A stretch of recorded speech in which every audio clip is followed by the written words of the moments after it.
ये आ रही है आवाज, देखो टक टक टक टक। तो ये है इस गाड़ी का मैं सस्पेंशन ओवरऑल करवा रहा हूँ फाइनली, और मैं VW से ही करवाऊंगा जेन्युइन।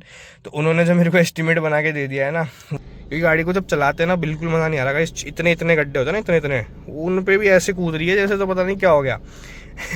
मतलब ये आज की डेट में ना इससे कंफर्टेबल राइड एक ट्रैक्टर की होगी। मैं आपको ईमानदारी से एक वो चीज़ बता सकता हूँ। मैं हूँ रक्षित गुप्ता और स्वागत करता हूँ आपका आज के नए वीडियो के अंदर। तो जैसा कि आपने थंबनेल से समझ लिया होगा कि आज मैं आपको बेसिकली ये बताने वाला हूँ कि अपनी गाड़ी में मतलब आपको कब लग जाएगा कि अब सस्पेंशन बिल्कुल डेड हो चुके हैं। तो अब जैसे पर्सनली ये मेरी गाड़ी है और इसके अब सस्पेंशन डेड हो चुके हैं। तो अब आपको बताता हूँ कि कैसे मालूम पड़ते हैं, मतलब क्या साइंस गाड़ी देने लग जाती है। तो सबसे पहले तो आप फिजिकली नोटिस करो। तो ये देखो गाइस, ये जो इसके बुशेज़ होते हैं ये कट चुके हैं, देख रहे हो आप, बुरी तरह से कट चुके हैं। और ये दोनों ही साइड कट गए हैं, ऐसा नहीं कि एक ही साइड में। आपको पीछे वाली साइड, दूसरी साइड भी दिखाता हूँ। ये देखो दूसरी वाली साइड भी ये कट चुके हैं, ठीक है। इससे एक तो ये चीज़ पता चलती है कि इनको बफर बोलते हैं बेसिकली, जो VW के टर्म्स में होता है कि इनको बफर बोलते हैं, जैसे मैंने कई बार कंपनी में मालूम किया हुआ है। तो पर्टिकुलरली मेरी ये गाड़ी जो है इसको टोटल हो चुके हैं 8 साल से ऊपर, 8.5 साल हो चुके हैं अभी करंट में जब मैं ये वीडियो बना रहा हूँ, ठीक है। तो अब आप लगा लो कि 8.5 साल में बिल्कुल सस्पेंशन की हालत इस तरीके से हो चुकी है कि बिल्कुल ख़त्म, जिसको बोलते हैं ना कि गाड़ी हर बम्प के अंदर धड़ धड़ ऐसे करके बोलती है। तो उस तरीके का सस्पेंशन अब इस गाड़ी का हो चुका है। तो ये तो हुई रियर सस्पेंशन की बात। तो अब जैसे ही आप गाड़ी के अंदर बैठोगे ना, तो देखो सस्पेंशन ना मेनली 3-4 चीज़ें होती हैं जैसे गाड़ी के अंदर। तो मतलब आपको बेटर एक्सप्लेन, तो देखो इस वीडियो में तो मैं खाली आपको ये बताऊंगा कि आपको पता कैसे चलेगा कि गाड़ी के सस्पेंशन खराब हो चुके हैं, ठीक है। और एक वीडियो में मैं आपको पूरा एक्सप्लेन करूंगा, क्योंकि अब इस गाड़ी का मैं सस्पेंशन ओवरऑल करवा रहा हूँ फाइनली, और मैं VW से ही करवाऊंगा जेन्युइन। तो उन्होंने जो मेरे को एस्टिमेट बना के दे दिया है ना, वो तो लगभग उन्होंने दे दिया 72,000 रुपीज़ का, ठीक है। 72,000 रुपीज़ में देखो उन्होंने पता है क्या क्या बोला है, उसमें अपना कंप्लीट सस्पेंशन ओवरऑल है। मतलब यार अब देखो कंपनी में करवाने का एक जो ड्रॉबैक होता है वो ये होता है कि जो चीज़ें अपन नहीं भी चाहते ना चेंज करवाना, जैसे अब जितने भी बोल्ट खुलेंगे ना इस गाड़ी में, मतलब जो सस्पेंशन जिन स्क्रूज से कसा हुआ है वो बोल्ट तक भी ये लोग चेंज करते हैं। जबकि मेरे को उस चीज़ का थोड़ा पॉइंट कम समझ में आता है, क्योंकि मान लो यार उस बोल्ट से ही 8 साल चल गया, ठीक है। और फिर ऐसा नहीं है कि वो बोल्ट सस्ता हो, कोई बोल्ट है 350 रुपये का एक, है ना, और कोई बोल्ट है मतलब 400 रुपये का, कोई 60 रुपये का भी है। तो अलग अलग है, पर वो कम्प्लीटली ऐसे कई सारे बोल्ट होते हैं। आप खुद सोचना कंप्लीट सस्पेंशन असेंबली में कितने सारे बोल्ट होंगे। तो मतलब मेरे को थोड़ी ना वो चीज़ खटकती है कि अपने पास ऑप्शन नहीं है। बाकी एक बार एस्टिमेट में तो उन्होंने मेरे को यही भेजा है। प्लस इस गाड़ी में क्या है, आर्म मैं करवा चुका हूँ, जो आर्म्स होते हैं ना, काउंटर आर्म्स बेसिकली, वो मैं इसके चेंज पिछले साल ही करवाए थे मैंने। तो मेरे को लगता है वो तो नहीं होंगे चेंज, तो उससे थोड़ा बहुत तो फ़र्क आ जाएगा। मतलब 72 है ना, तो ये 64 का हो जाएगा, ठीक है। तो उसमें अपना कंप्लीट सस्पेंशन चेंज है।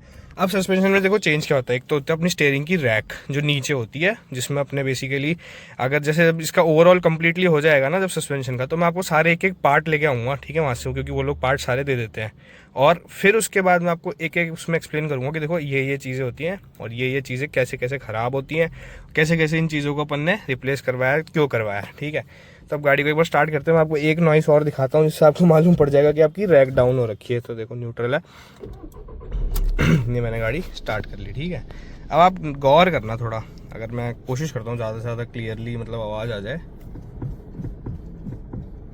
ये आ रही है आवाज़, देखो टक टक टक टक। तो ये है बेसिकली जो साइडों में जो रैक के, स्टीयरिंग रैक के बॉल जॉइंट्स होते हैं ना, जो बेसिकली गाड़ी को टर्न करने में हेल्प करते हैं, ठीक है।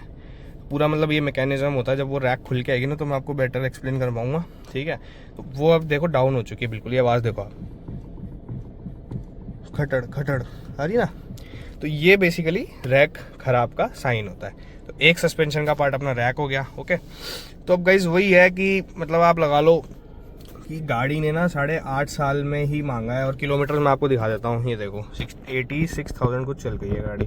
अब यार मेरी तो ऑलमोस्ट ही मान लो आप 80% गाड़ी चली है सिटी के अंदर, है ना, और 20% हाईवे पे। तो हाईवे पे तो आप ये मान लो कि अगर ये गाड़ी मैंने सिटी में इतनी चला दी खड्डे वड्डे में, तो ये मान लो आप कि आराम से ना मैं इस गाड़ी की सस्पेंशन 1.5 लाख किलोमीटर अगर प्रॉपर हाईवे पे चलती ना, सिर्फ हाईवे 1.5-2 लाख तक तो मान लो मानती ही नहीं है गाड़ी, अगर 8 साल में चलाता तो मैं।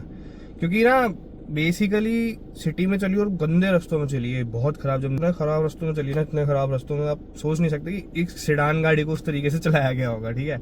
और भी मतलब काफी जगह जहाँ ऑफ रोडिंग की मतलब आप लगा लो ऐसी ऐसी जगहों पे लेके गए ना इस गाड़ी को ढंग से। जब भी तो आप कभी साइडों में नोटिस करना, थोड़े से जो रनिंग बोर्ड है उन पे भी डेंट वेंट आ रखे हैं। तो अभी देखो मैंने गाड़ी तो पूरी खाली कर ली, ठीक है। तब बेसिकली मैं आज ही लेके जा रहा हूँ गाड़ी को, है ना। तो इसकी एक अलग से डेडिकेटेड वीडियो आएगी, क्योंकि गाइस बहुत लंबा टॉपिक है।